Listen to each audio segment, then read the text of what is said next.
Les chérubins sont dans les visions prophétiques. Ils sont en relation avec le jardin, le tabernacle et le temple. Les chérubins sont appelés des êtres vivants. La pensée de la vie, de vivre, leur est donc toujours associée. Ils se manifestent plusieurs fois de cette manière. Dans ce symbolisme, la sainteté et la vie sont combinées en eux, car la vie nécessite la sainteté accroît la vie. Vous ne pouvez pas séparer ces deux choses. Vous ne pouvez pas avoir la vie sans la sainteté, vous ne pouvez pas avoir la sainteté sans qu'elle conduise à la vie. Cela agit toujours ainsi, et vice-versa. Plus de sainteté, donc plus de vie, donc plus de sainteté. Ces êtres vivants, ces chérubins sont dans leur fonction, les gardiens de la sainteté divine, en rapport avec la vie divine. Car l'enjeu tout au long de ce livre, c'est la vie et la mort. Et c'est dans ce domaine que le combat se manifeste. C'est une question de vie ou de mort pour Israël et pour les nations, car la sainteté est la question décisive et le facteur qui manifeste la vie.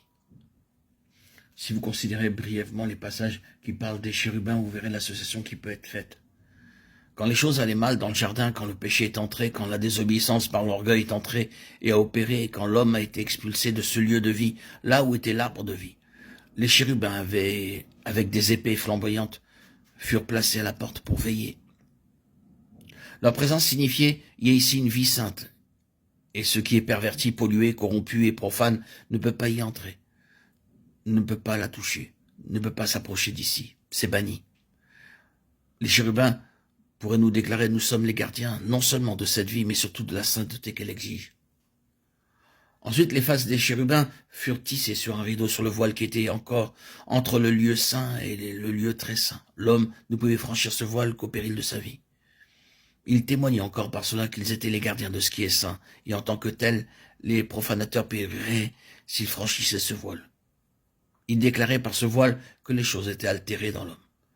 Et ils témoignaient qu'à cause de l'état de fausseté de l'homme, il ne pouvait pas venir dans la présence de la gloire et de la vie. Souvenons-nous d'Ésaïe, les caractéristiques des chérubins sont impressionnantes dans cet épisode d'Ésaïe. Ésaïe vit le Seigneur assis sur un trône très élevé et des séraphins.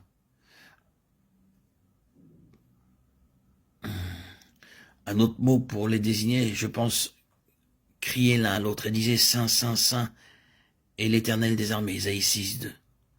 Le mot saraph, séraphin, en hébreu signifie ardent. Pourquoi cela? Contrairement à la loi, le roi Osias, l'encensoir à la main, avait pénétré dans le temple pour servir à l'autel. L'homme avait fait irruption dans la présence du Dieu saint et avait touché les choses saintes.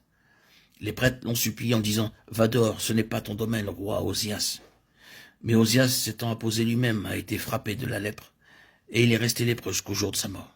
Il est mort comme un homme décadent et corrompu. Ésaïe déclare « L'année de la mort du roi d'Osias, je vis le Seigneur, et j'entendis les séraphins crier « Saint, Saint, Saint ».